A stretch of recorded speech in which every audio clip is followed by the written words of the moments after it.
नमस्कार, स्वागत है आपका विकास जाजिम शो में। आज हम करंट अफेयर्स के एक महत्वपूर्ण विषय को बहुत आसान भाषा में समझने जा रहे हैं। जी। और आज हम राजस्थान से जुड़ी कुछ अहम खबरों पर बात करेंगे। तो शुरुआत करते हैं पहली खबर से।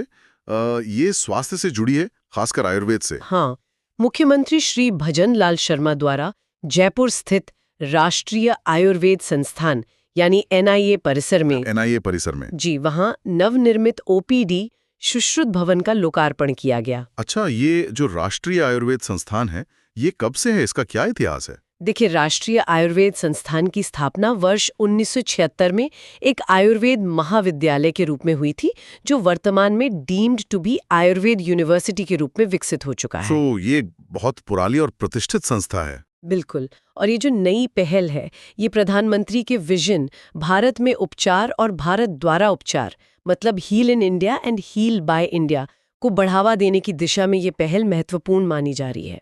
और क्या केंद्र सरकार की तरफ से भी आयुर्वेद को लेकर कोई बड़ी घोषणा हुई है? हाँ, हुई है। केंद्रीय बजट में आयुर्वेद के 3 नए अखिल भारतीय संस्थानों की स्थापना की घोषणा की गई है। 3 नए संस्थान।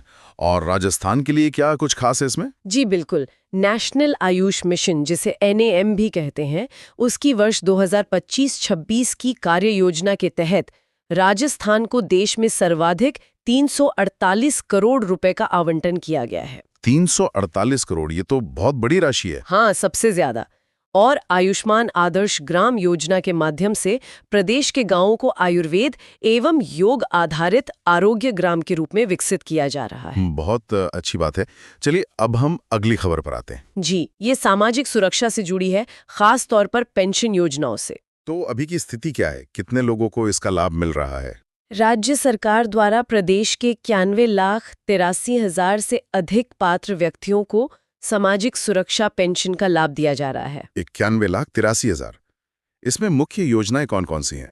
इसमें प्रमुख योजनाओं में वृद्धजन सम्मान पेंशन, एकल नारी सम्मान पेंशन, विशेष योग्यजन पेंशन तथा लघु एवं सीमांत कृषक सम्मान पेंशन योजना शामिल हैं। अक्सर इन योजनाओं में पारदर्शिता को लेकर सवाल उठते हैं। इसके लिए क्या किया जा रहा है?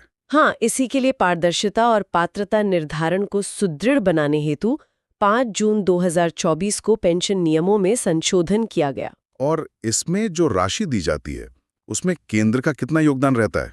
देखिए, राष्ट्रीय सामाजिक सहायता कार्यक्रम मतलब NSAP के अंतर्गत केंद्र सरकार द्वारा प्रतिवर्ष लगभग 3666 करोड़ रुपए की राशि 4 किस्तों में प्रदान की जाती है। अच्छा, और ये पैसा लाभार्थियों तक पहुंचता कैसे है? पेंशन राशि का भुगतान DBT यानी डायरेक्ट बेनिफिट ट्रांसफर के माध्यम से सीधे लाभार्थियों के बैंक खातों में किया जाता है। और सत्यापन की प्रक्रिया? उसके लिए जन आधार आधारित सत्यापन हेतु ssp.rajasthan.gov.in पोर्टल का उपयोग किया जा रहा है। ठीक है, अब हम अगली खबर पर आते हैं। ये खबर पर्यावरण संरक्षण से जुड़ी है और खासकर राजस्थान के राज्य वृक्ष खेजड़ी से। खेजड़ी को लेकर क्या कोई नई घोषणा हुई है? जी, मुख्यमंत्री द्वारा विधानसभा में खेजड़ी संरक्षण हेतु नया कानून लाने की घोषणा की गई है। नया कानून? इसकी जरूरत क्यों पड़ी? ये पहल राज्य में लगभग 70 वर्षों के अंतराल के बाद खेजड़ी संरक्षण से संबंधित विधायी प्रयास के रूप में प्रस्तुत की गई है। 70 साल बाद? तो ये तो एक बहुत बड़ा कदम है। बिल्कुल, और ये एक बड़े लक्ष्य का हिस्सा है। राज्य सरकार का लक्ष्य आगामी 2 वर्षों में 20 करोड़ पौधे तथा 5 वर्षों में 50 करोड़ से अधिक पौधे लगाने का है। 50 करोड़ से ज्यादा पौधे? ये तो बहुत महत्वाकांक्षी लक्ष्य है। जी, ये अभियान प्रधानमंत्री के एक पेड़ माँ के नाम कार्यक्रम से प्रेरित है। और इस पूरे संरक्षण अभियान की प्रेरणा कहाँ से ली जा रही है? इसकी प्रेरणा बिश्नोई समाज से भी है।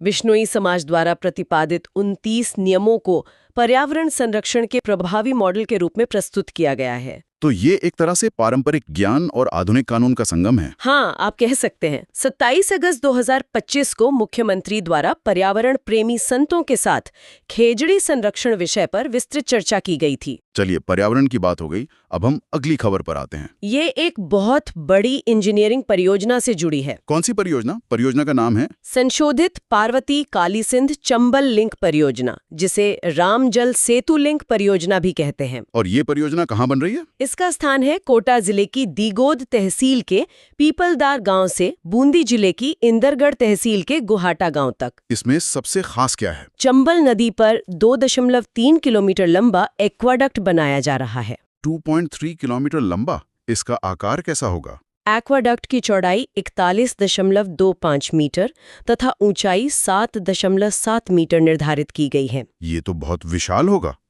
इस पर लागत कितनी आ रही है? परियोजना के पैकेज 2 के अंतर्गत 2,330 करोड़ रुपए की लागत से निर्माण कार्य किया जा रहा है। और ये प्रोजेक्ट कब तक पूरा होने की उम्मीद है? निर्माण कार्य मई 2025 में प्रारंभ हुआ है, जिसे जून 2028 तक पूर्ण करने का लक्ष्य निर्धारित है। आखिर में इस पानी का इस्तेमाल कहाँ होगा? नवनेरा बैराज से जल को मेज नदी के माध्यम से बीसलपुर एवं ईसरदा बांध तक पहुंचाया जाएगा। तो इससे एक बड़े क्षेत्र को फायदा होगा। अब हम अगली खबर पर आते हैं। जी, ये जयपुर के नाहरगढ़ जैविक उद्यान से जुड़ी है। वहाँ क्या खास रहा? पर्यटकों की संख्या बढ़ी है क्या? हाँ, बहुत।